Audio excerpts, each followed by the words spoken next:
বিয়ে করে পাপ করেছি। অষ্টম পর্ব। দীপ্তির সারা রাত ভালো ঘুম হয়নি। সকালেও দ্রুত ঘুম ভেঙে গেছে। ঘরের বাইরে বের হতেও লজ্জা লাগছে এখন। সকালে যখন নিচে গিয়েছিল তখন আড়াল থেকে শুনেছে ড্রয়িং রুমে ননদিরা কিভাবে ব্রেকফাস্টে বসে তাকে নিয়ে হাসি মশকরা করছে। তানজিমা বলছিল দীপ্তি নাকি প্রতিদিন সকাল সকাল উঠে বাপের বাড়ির মেহমানদের জন্য নাস্তা বানাতো, কিন্তু আজ সে রুম থেকে বের হচ্ছে না। তখন নীলিমা হাসতে হাসতে বলেছে, আর কখনোই দীপ্তির পরিবারের মানুষ এ বাড়িতে ঢোকার সাহস পাবে না। সেজন্যই নাকি দীপ্তি দরজা আটকে শোক পালন করছে। এসব শুনে দীপ্তির আর ওদের সামনে যায়নি। নীরবে নিজের রুমে ফিরে এসেছে। ছোট মেয়েগুলোর থেকে এমন অপমান সহ্য করা যায় না। দীপ্তির মন চাইছে লুকিয়ে থাকতে। সে কত কষ্ট করেছিল রুবায়েদের দোষটা ধামাচাপা দেওয়ার জন্য, কিন্তু লাভ হলো না। রুবায়েত বদ্ধ উন্মাদ হয়ে গিয়েছিল। বাড়ির সবার সামনে এমনভাবে কথা বলছিল যে কারোর বুঝতে বাকি নেই। গতকাল তার বডি ল্যাঙ্গুয়েজ দেখেই এমনিতেই বোঝা যাচ্ছিল যে সে কত জঘন্য অপরাধী। দীপ্তির আর কি করার, মান সম্মান সব গেছে। এই বাড়িতে থাকার কোনো মানে হয় না। আজ রাহাত বাড়ি ফিরলেই সে বড়সড় একটা ঝগড়া লাগাবেই। রাহাতও চালাকি করে আজ দ্রুত অফিসে চলে গেছে। দীপ্তিরও ফোন ধরছে না। রাহাতের কাছে খুব ছোট হয়ে গেল। তাদের গন্তব্য উর্মিদের ঘর। ছোট ভাইয়ের অফিসে চলে যাওয়ার কথা। উর্মিকে ছোট ভাইয়ের কাছে পাঠাতে হবে। আগে তানজু, নীলি আর রুমা তিনজনেই সবসময় একসাথে থাকতো। রুবায়েতের ওই ঘটনার পর থেকে রুমার প্রচণ্ড মন খারাপ। সে এখন দীপ্তির মতোই দরজা আটকে ঘরে বসে থাকছে। বেচারির এবারও বিয়েটা ভেঙে গেল। মেয়েটার বিয়ের ভাগ্য এত খারাপ, যার সাথে বিয়ে ঠিক হয় তারই কোনো না কোনো সমস্যা বের হয়। উর্মিদের ঘরের কাছাকাছি এসে পা থমকে গেল দুজনের। উর্মির বাবা মা মানে ছোট চাচা চাচির মধ্যে ঝামেলা লেগেছে। তারা একে অপরের সাথে তর্কে ব্যস্ত। তাদের মূল বিষয় গতকালকের ঘটনা। ছোট চাচা বলছে, তোমার সমস্যা কি? আশা জবাব দিলেন, আমার সমস্যা তোমাকে নিয়ে। আগ বাড়িয়ে রুবায়েতকে অপমান করতে গেলে কেন? বাড়ির তো সবাই ছিল সেখানে। তোমার কথা বলার কি প্রয়োজন ছিল? কথা বলেছি তো এখন কি হয়েছে? এত বড় একটা ঘটনা ঘটলো বাড়ির বউয়ের সাথে, আর আমি প্রতিবাদ করব না? তোমার প্রতিবাদের জন্যই তো আমার সাথে দীপ্তির সম্পর্কটা নষ্ট হবে। এখন আর বাড়ির বউ কাকে বলছো? অরণির মধ্যে কি বাড়ির বউয়ের কোনো বৈশিষ্ট্য আছে? না কোনো কাজ করে আর না বাড়ির বউয়ের মতো চলাফেরা করে। তাকে দেখলে মনে তো হয় এই বাড়ির মেয়ে বুঝি সে। সারাক্ষণ পটের বিবি সেজে দোতলায় বসে থাকবে, চোখে কাজল, মুখে স্নো মেখে সাজগোজ করবে, আর মাথা ভরা এক গাদা চুল ছেড়ে রেখে নায়িকাদের মতো হাঁটবে। রুবায়েতের আর দোষ কি? যে কোনো ছেলে এমন অবস্থা দেখলে পাগল হবে। জীবনে কখনো মাথায় কাপড় দিতে দেখেছো ওকে? যা হয়েছে সব ওর দোষেই হয়েছে। এভাবে চলাফেরা করলে তো এমনই হবে। স্ত্রীর কথা শুনে ছোট চাচার মেজাজ গরম হয়ে গেল। কি আবোল তাবোল বলছো? মাথা ঠিক আছে? তুমি বলতে চাইছো এই দুর্ঘটনার জন্য অরুণী দায়ী, রুবায়েতের কোনো দোষ নেই? অবশ্যই তাই। ওই মেয়েই তো রূপ দেখিয়ে রুবায়েতের মতো সভ্য ছেলেটার মাথা খেয়েছে। রুবায়েত সভ্য ছেলে? ছোট কাকা বিষম খেলেন। রুবায়েত সভ্য হলে অসভ্য জিনিসটা কি? আশা এক নাগারে বলে যাচ্ছেন। কত সুন্দর করে আমাকে ছোট চাচি বলে ডাকতো। দীপ্তি বলেছিল রুমার সাথে এই ছেলের বিয়ে হলে সে নাকি চাচি শাশুড়িদের ডায়মন্ডের নেকলেস উপহার দিত। আহারে কি সুন্দর চিন্তা! এতক্ষণে বুঝতে পারলেন ডায়মন্ডের নেকলেসের জন্য আফসোসে মরে যাচ্ছেন উর্মির মা। দীর্ঘশ্বাস ছেড়ে বললেন, চিন্তা করো না, আমি তোমাকে ডায়মন্ডের নেকলেস কিনে দেব। তাও এসব বলা বন্ধ করো। শুনতে বিচ্ছিরি লাগছে যে আমার স্ত্রী হয়ে তুমি একটা বদমাইশের পক্ষ নিয়ে কথা বলছো। আশা ধমক দিয়ে বললেন, খবরদার, মিথ্যা স্বপ্ন দেখাবে না। ডায়মন্ড নেকলেসের যে দাম, তোমার 3 মাসের বেতন একত্র করলেও তা উঠবে না। ইস, বিয়েটা যে কেন ভাঙলো! রাফা তো যথেষ্ট বাড়াবাড়ি করেছে। ছেলেটার গায়ে হাত তোলার কি প্রয়োজন ছিল? বাড়িতে এত মানুষ, তাও রাফাতকে কেউ কিছু বলল না কেন? ছোট চাচা হেসে বললেন, ঠিকই তো আছে, ওর মেজাজ খারাপ হওয়া স্বাভাবিক। দুর্ঘটনা ঘটেছে ওর বউয়ের সাথে। যদি তোমার সাথে এই দুর্ঘটনা ঘটতো তাহলে কি আমি ছেড়ে দিতাম নাকি? আশা এই কথায় অপ্রস্তুত হয়ে মুখে হাত চেপে ধরলেন। কি অসম্ভব কথা! রুবায়েতকে তিনি নিজের ছেলের মতো দেখেন, আর রুবায়েত কিনা তার সাথে! ছি ছি! তোমার আক্কেল জ্ঞান কোনোদিন হবে না। কি বলতে কি বলো? আমার সাথে এসব কেন হবে? আমি কি অরুণীর মতো চুল ছেড়ে চোখে কাজল লাগিয়ে ঘুরি নাকি? ছোট চাচা টিপ্পনি কেটে বললেন, একবার চেষ্টা করে দেখো, তোমাকে অরুণীর চেয়ে সুন্দর লাগবে। তখন আর রুমার বিয়ের জন্য অপেক্ষা করতে হবে না। এমনি মানুষ ডায়মন্ডের নেকলেস নিয়ে হাজির হবে। নাউজুবিল্লাহ। হঠাৎ উর্মি বের হয়ে তানজু আর নীলিমাকে দেখে ফেলল। এই, তোমরা আমাদের ঘরে আড়ি পাচ্ছ কেন? উর্মির কথায় ছোট চাচা আর চাচির তর্ক থেমে গেল। তারাও মাথা ঘুরিয়ে তাকালেন। খুবই বিব্রতকর পরিস্থিতি মিলিয়ে আমতা আমতা করে বলল, আড়ি পাতব না কেন? তোকে নিতে এসেছি, মনে নেই? কাল কি বলেছিলাম ছোট ভাবির ঘরে যেতে হবে? উর্মি বলল, আমি এখন ছোট ভাবির ঘরেই যাচ্ছি, চলো একসাথেই যাই। উর্মির কথা অনুসারে বলল, চল। তিনজন খুব উৎসাহ নিয়ে দোতলায় উঠছে। দীপ্তির ঘরের দরজা আটকানো।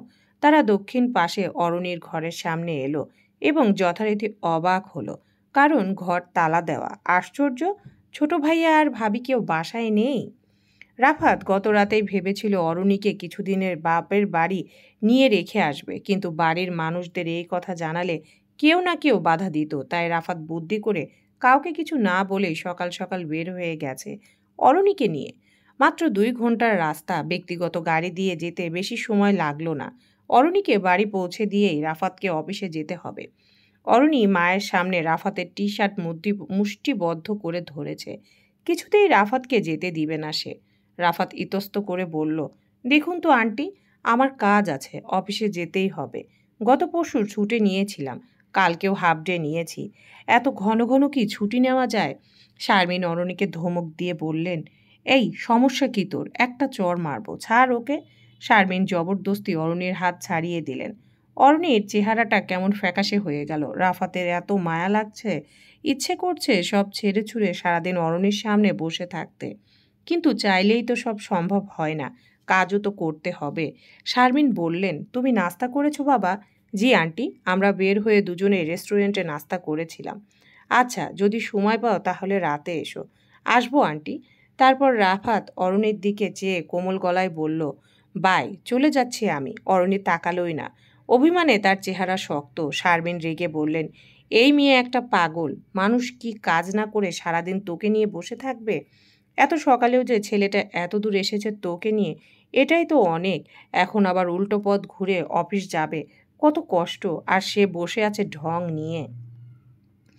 অরণি রাগ দেখিয়ে ব্যাগটা হাতে নিয়ে রুমে চলে গেল। শারমিন অবাক হয়ে বললেন, মেয়েটার কি হয়েছে? ওর মনটা খুব খারাপ আন্টি, এজন্যই আপনার কাছে রেখে যাচ্ছি।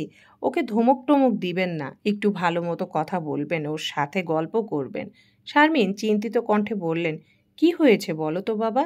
কেন মন খারাপ মেয়েটার? রাফাত মাথা নিচু করে বলল, অনেক কাহিনী, এখন বলার সময় নেই। আপনি অরণির সাথে একটু কথা বলার চেষ্টা করেন। আপনি তো মা, হয়তো আপনাদের কাছেও যেটা বলতে পারছে না সেটা আপনার কাছে বলবে। আর না বললেও সমস্যা নেই, ওর মনটা যেন ভালো হয়, তাই আপনার কাছে নিয়ে এসেছি। এখানে নিপা ভাবি আছে, অথই আছে। শারমিনের দুশ্চিন্তা কমল না। তবুও দীর্ঘ নিঃশ্বাস ছেড়ে বলল, ঠিক আছে বাবা, তুমি সাবধানে অফিসে যেও। আসসালামু আলাইকুম আন্টি। ওয়ালাইকুম আসসালাম। রাফাত চলে যেতেই শারমিন দরজা বন্ধ করে অরণির ঘরে গেলেন। না জানি কি হয়েছে মেয়েটার। শারমিন অরণির পাশে এসে বসলেন। অরণি মাকে দেখেই অন্যদিকে মুখ ঘুরিয়ে নিল। তার ভালো লাগছে না কথা বলতে, তাই নিজের আশেপাশে কাউকেই সহ্য হচ্ছে না তার। ইচ্ছে করছে রাফাতের সাথে অফিসে গিয়ে বসে থাকতে। রাফাত কাজ করবে আর সে চুপচাপ পাশে বসে দেখবে। এতে কি রাফাতের খুব অসুবিধা হয়ে যাবে?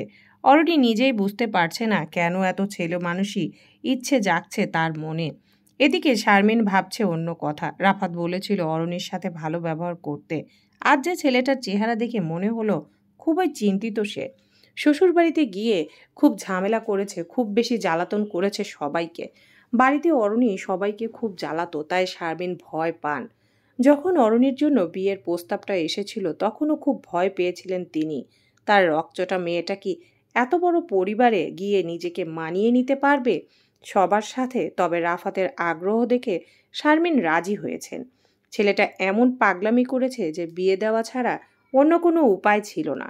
তবে অরণি খুব স্বাধীনচেতা মেয়ে, নিজের যা ইচ্ছে হবে তাই করবে। কারো অধীনে চলবে না সে। আজ পর্যন্ত অরণিকে কেউ নিয়ন্ত্রণ করতে পারেনি। বাবা তো 5 বছর আগে মারা গেছেন। এরপর ভাইয়ের কাছে মানুষ হয়েছে অরণি। অনিকেত সবসময় অরণিকে পূর্ণ স্বাধীনতা দিয়েছে। তার কারণ ছিল নিজের বোনের প্রতি অগাধ বিশ্বাস। তার বোন কখনোই স্বাধীনতার অপব্যবহার করবে না। সত্যি, অরণি করেওনি। দেখতে এত সুন্দরী হওয়া সত্ত্বেও কখনো চরিত্রে দাগ লাগায়নি। ওর সমবয়সী সবাই প্রেম করত, অরণি কখনো প্রেম করেনি। সে খুবই রুচিশীল মেয়ে। তার রুচির সাথে মেলে এমন ছেলের সন্ধান পাওয়াই দুষ্কর। আরাবকে প্রথম দেখে শারমিন ভেবেছিল এবার বুঝি যোগ্য কাউকে পাওয়া গেল। কিন্তু অরণি বিয়েতে রাজি হলো না। অনিকেতকে সে এই কথা বলতে পারেনি, কারণ অনিকেত অরণিকে স্বাধীনতা দিয়েছিল ভাইয়ের পছন্দ মতো বিয়ে করতে হবে এমন শর্ত রেখে। অরণির কাছে শর্ত পালন করা ছাড়া কোনো উপায় নেই। তবুও অরণি শারমিনকে অনুরোধ করেছিল যেন বিয়েটা তিনি ভেঙে দেন। শারমিন রাজি হননি। এক প্রকার জোর করে বিয়ে দিয়েছেন। রাফাতকে তিনি অসম্ভব পছন্দ করেছিলেন। আচ্ছা, সেই অভিমান থেকেই কি মেয়েটা আজকে এসব করছে? ছোট থেকে বড্ড অভিমানীও হতে পারে। জোর করে বিয়ে দেওয়ায় তার অভিমান এখনো কাটেনি। শারমিন অরণির মাথায় হাত বুলিয়ে বললেন, তুই কেমন আছিস মা? কতদিন পর তোকে দেখছি, এখনো কি আমার উপর অভিমান করে আছিস? জোর করে তাকে বিয়ে দিয়েছিলাম বলে। অরণি কথা বলল না, মায়ের দিকে ঘুরে তাকালো। মেয়ের চোখের ভাষা আগে শারমিন তাকালেই বুঝে ফেলতেন, এখন বুঝতে পারছেন না। কি আশ্চর্য! তিনি ভয়ার্ত কণ্ঠে বললেন, কি হয়েছে তোর মা? এভাবে কেন যন্ত্রণা দিচ্ছিস ছেলেটাকে? সে তোকে নিয়ে কত টেনশন করছে জানিস? আমার উপর যদি তোর রাগ থাকে তাহলে আমাকে বল, কেন ওকে জ্বালাচ্ছিস? রাফাতের কিন্তু দোষ নেই। বিয়েতে যে তুই রাজি ছিলি না, এটা কিন্তু আমি রাফাতকে জানতে দিইনি। আমি ওকে বলেছিলাম তুই রাজি আছিস, সেই জন্য এগিয়েছে। না হলে ও তোকে বিয়েই করতো না। অরণি কিছুক্ষণ মায়ের দিকে তাকিয়ে রইল, তারপর হঠাৎ মাকে জড়িয়ে ধরল। মায়ের বুকে মাথা রাখলো। শারমিন স্বস্তির নিঃশ্বাস ফেলে মেয়ের মাথায় হাত বুলাতে থাকেন। একটু অন্যমনস্ক হয়ে বললেন, আমার উপর রাগ করে বিয়ের পর ভার্সিটি যাওয়া বন্ধ করে দিলি? লেখাপড়া কি একেবারে ছেড়ে দিয়েছিস? অরণি কিছু বলল না, কিন্তু এটা সত্যি যে বিয়ের পর সে একবারও ভার্সিটি যায়নি। রাফাত জোর করেও তাকে নিয়ে যেতে পারেনি। তখন অরণি সবার প্রতি ভীষণ রেগেছিল। সে ভেবেছিল রাফাতকে বিয়ে করে তার জীবন শেষ হয়ে গেছে। কিন্তু এখন বুঝতে পারছে তার জীবন শেষ হয়নি, বরং নতুন রং পেয়েছে। নতুন রূপে সুবাসে ভরে উঠেছে। এই জন্যই তো অরণি একরাশ কৃতজ্ঞতা নিয়ে মাকে জড়িয়ে ধরেছে। কিন্তু মায়েরা বুঝি সত্যিই সন্তানদের ভালো বুঝতে পারেন। শারমিন তেমন একজন মা। নিজের মেয়ের জন্য যোগ্য পাত্র বিচারে তিনি ত্রুটি রাখেননি। অরণির চোখ যে জিনিস চিনতে পারেনি, মায়ের চোখ সেই জিনিস চিনতে পেরেছে। ইস, মা যদি অরণিকে চালাকি করে বিয়েটা না দিতেন তাহলে কি হতো? রাফাতের মতো চমৎকার মানুষটিকে অরণি হারিয়ে ফেলত। এ কথা ভেবেই মনে মনে আঁতকে উঠল সে। ভাগ্যিস বিয়েটা হয়েছিল। ভাগ্যিস অরণি খুশি হয়ে মায়ের গালে চুমু দিল। তারপর মিষ্টি করে হাসল। শারমিন অবাক হয়ে বললেন, ও মা, এই মেয়ের হাবভাব বোঝা তো বড় মুশকিল। একটু আগেই না মন খারাপ ছিল। অরণি মাথা নিচু করে হেসে বলল, এখন আর মন খারাপ নেই। শারমিনও হেসে বললেন, পাগলি একটা, তোর কথা ইদানিং অথই খুব বলছিল। ভালো হয়েছে তুই এসে পড়েছিস। আমরা সবাই মিলে অনেক মজা করব। আজ বিকালে ফুচকা খেতে যাব। অথই কি ঘুম থেকে উঠেছে? উঠেছে মনে হয়, দাঁড়া ডাকি। অথই এলো। তার চোখে মুখে বিষণ্ণতার ছাপ। মেয়েকে দেখে মন খারাপ হয়ে গেল শারমিনের। তবুও অরণির সামনে হেসে বললেন, আজকে সারা রাত ঘুমায়নি, এই জন্যই এই অবস্থা। অবাক হয়ে বলল, কেন ঘুমাবে না? কি হয়েছে ওর? এই অথই, এদিকে আয়। অথই মন খারাপ করে হেঁটে এলো। এতদিন পর বোনকে পেয়েও তার মুখে হাসি নেই। অরণি কিছুটা অবাক। ছোট বোনের মাথায় হাত বুলিয়ে বলল, কি হয়েছে তোর? শারমিনের মুখটা গভীর হয়ে গেল। তিনি জানেন কারণটা। অথই রেগে আছেন শারমিনের সাথে। গতরাতে রাগ করে ভাতও খায়নি সে। তার একটা ফ্রেন্ড গ্রুপ তৈরি হয়েছে স্কুলে। প্রত্যেক সপ্তাহে নাকি গ্রুপের একজন সদস্য ঠিক করা হবে যে অন্য সদস্যকে ট্রিট দিবে। সোমবার অথয়ের পালা। গ্রুপের 6 জন ফ্রেন্ডস খাওয়াতে গেলে 2000 টাকা লাগবে। অথয় যখন টাকাটা চেয়েছে, শারমিন তখন বলেছে, সোমবার তোর স্কুল যেতে হবে না, ফ্রেন্ডসদের বলে দিস পেট ব্যথা ছিল। তারপর থেকে অথই রেগে আছে। মেয়েটা ইদানিং খুব জেদ করছে। কিছুদিন আগে বই কেনার জন্য তাকে টাকা দেওয়া হয়েছিল, তারপর আবার অনলাইনে কি একটা জিনিস দেখে কেনার বায়না ধরল, সেজন্য তাকে 1000 টাকা দেওয়া হলো। এখন তার আবার টাকা চাই। এত বায়না করলে কি চলে? মেয়েটা বোঝে না তার বাবা নেই, ভাইয়ের সংসারে বড় হচ্ছে। ভাইয়েরও আলাদা পরিবার আছে, বউ বাচ্চা আছে। অনিকেতের আয় খুব বেশি না, সংসারের জন্য ছেলেটা সারাদিন খাটে। তার কাছে কি হুটহাট টাকা চাওয়া যায়? তার বেতনের প্রায় সব টাকা হিসাবে, তাই মেয়ের আবদার মেটাতে শারমিন নিজের থেকে যতটুকু সম্ভব চেষ্টা করেন। কিন্তু এখন তার হাতেও টাকা নেই, সব অথয়ের পেছনে খরচ হয়েছে। মেয়েটা তাও বুঝতে চায় না। অরণি এখন অথয়ের সাথে শ্বশুরবাড়ির গল্প শুরু করেছে। ফোন বের করে সবার ছবি দেখাচ্ছে। অথয়ও খুব আগ্রহ নিয়ে দেখছে। তার মুখে হাসি ফুটেছে। শারমিন দীর্ঘ নিঃশ্বাস ছাড়লেন। বোনকে পেয়ে যদি একটু মেয়ের মাথা থেকে ভূত নামে। শারমিন রুম থেকে চলে যাওয়ার সাথে সাথে অথই বলল, আপু, একটা কথা বলবো। কি কথা বল? অথইয়ের একটু অস্বস্তি লাগছিল, তবুও বলে ফেলল, তোমার কাছে কি টাকা আছে? আমার না 2,000 টাকা লাগবে। অরণি চোখ বড় বড় করে বলল, তুই এতটুকু একটা মেয়ে 2,000 টাকা দিয়ে কি করবি? অথই আসল কথা বলল না। মাকে যেটা বলেছে সেটা যদি অরণিকে বলে তাহলে আপু ও মায়ের মতো বকবে। তাই অথই অন্য কিছু বলল, আমার অনলাইনে একটা জিনিস খুব পছন্দ হয়েছে, আমি ওইটা কিনতে চাই। কিন্তু মাকে বললে তো মা বকবে, তাই তোমাকে বলছি। অরণি মন খারাপ করে বলল, কিন্তু আমি তো সাথে কোনো টাকা আনিনি। সকাল সকাল তাড়াহুড়া করে চলে এসেছি, পরার মতো কয়েকটা জামা ছাড়া আর কিছুই নেওয়াই হয়নি। আচ্ছা, তুই কি জিনিস কিনতে চাইছিস আমাকে বল তো, আমি অর্ডার করে দেব তোর জন্য। অথই বলল, থাক, লাগবে না। রাতে রাফাত বাড়ি ফিরে এলো। অরণি তাকে দেখেই দরজা আটকে দিল। সকালে তাকে ফেলে অফিসে চলে যাওয়ার শাস্তি। শারমিন বিরক্ত হয়ে বললেন, মেয়েটা যে কেন হঠাৎ এমন পাগলামি শুরু করেছে আমি বুঝতে পারছি না। বাবা, তুমি ওর এসব নিয়ে চিন্তা করো না, ফ্রেশ হয়ে আসো, তারপর ডিনার করো। ওই একটু পর এমনি দরজা খুলবে। রাফাত জানালো সে একদম গোসল করতে চায়, অনেক দূর থেকে গাড়ি চালিয়ে এসেছে, এখন ক্লান্ত লাগছে, গোসল না করলে ক্লান্তি কাটবে না। শারমিন রাফাতকে একটা নতুন টাওয়েল বের করে দিলেন, কিন্তু রাফাতের ট্রাউজার, টি শার্ট সব অরণির ব্যাগে। রাফাত সেগুলো চেয়ে দরজা ধাক্কালো। অরণি একটু পর দরজা খুলল, কিন্তু রাফাতের জিনিসগুলো বাহিরে ছুঁড়ে ফেলে ধারাম করে আবার দরজা আটকে দিল। শারমিন ধমক দিতে গেলেন। রাফাত বলল, থাক আন্টি, কিছু বলবেন না। রাফাত মেঝে থেকে কাপড়গুলো তুলে নেওয়ার সময় শারমিনের খুব খারাপ লাগলো। তিনি ইতস্ত কণ্ঠে বললেন, অরণি কি বাড়িতেও তোমার সাথে এমন করে? রাফাত উত্তর না দিয়ে হাসল। শারমিনের খুব রাগ হচ্ছে। মেয়েটাকে শাসন করতে হবে, দিন দিন খুব বেয়াদব হয়ে যাচ্ছে। শ্বশুরবাড়িতে গেলে মেয়েরা নাকি ভালো হয়, কিন্তু অরণির ক্ষেত্রে দেখা যাচ্ছে ঘটনা উল্টো। এই মেয়ে আরও বেয়ারা হয়েছে। রাফাত ওয়াশরুমে চলে গেল গোসলের জন্য। শারমিন টেবিলে খাবার সাজালেন। আয়োজন অনেক বেশি, তবুও শারমিনের মনে হচ্ছে যৎ সামান্য। বাসমতি চাল দিয়ে ভাত হয়েছে। পোলাও করার ইচ্ছা ছিল, কিন্তু রাতের বেলা জার্নি করে এসে রিস্ক যদি রাফাত খেতে না চায়, তাই রিস্ক নিলেন না। এরপর হয়েছে গরুর কারাভুরা, মুরগির একটা আইটেম। রাফাত চিংড়ি পছন্দ করে, তাই চিংড়িও হয়েছে। হাঁসের ডিম সিদ্ধ করে মশলা দিয়ে ভাজা হয়েছে। নিপা অনেক ভালো রান্না করে। অরণিও একটা আইটেম রান্না করেছে, যা লবণ দিয়ে ভরে রেখেছে, তা মুখে তোলাও যাচ্ছে না। শারমিন বুঝতে পারছে না এই মেয়েকে নিয়ে তিনি কি করবেন। সামান্য একটা রান্নাও এখনো করতে পারে না।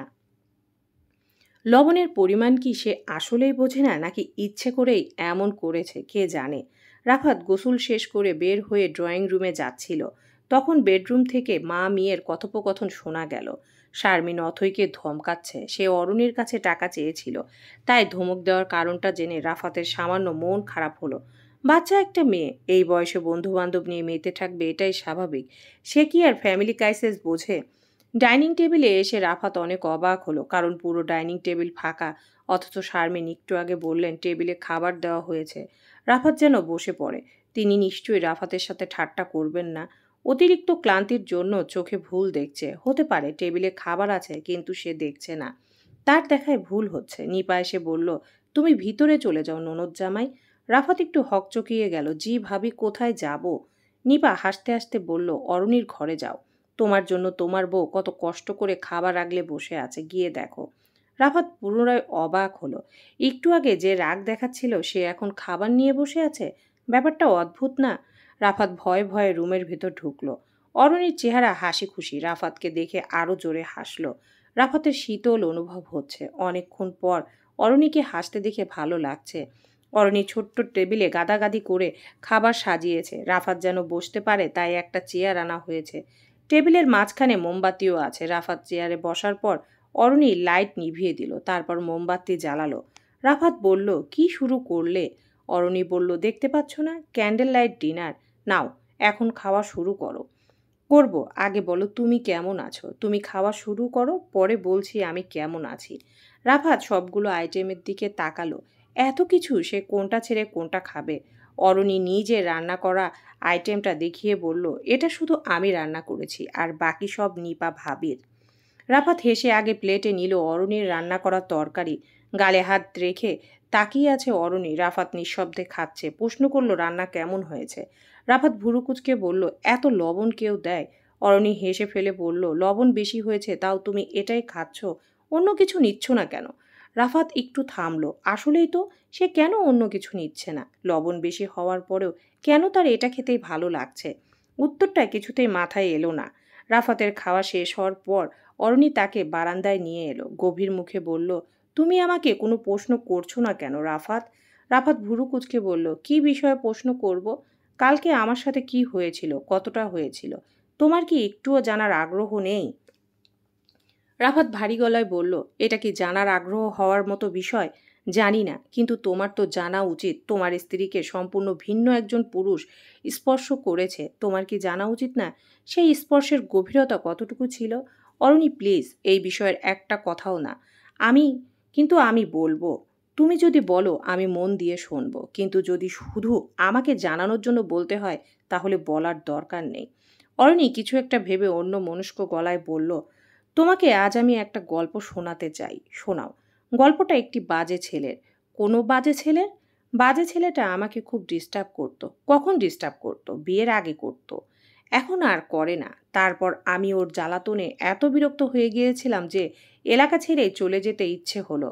ছেলেটার অনেকগুলো বদ অভ্যাস ছিল। সে মারামারি করতো, ঝামেলা বাঁধাতো, সিগারেট খেত, একদল ছেলে নিয়ে মাস্তানি করে বেড়াতো।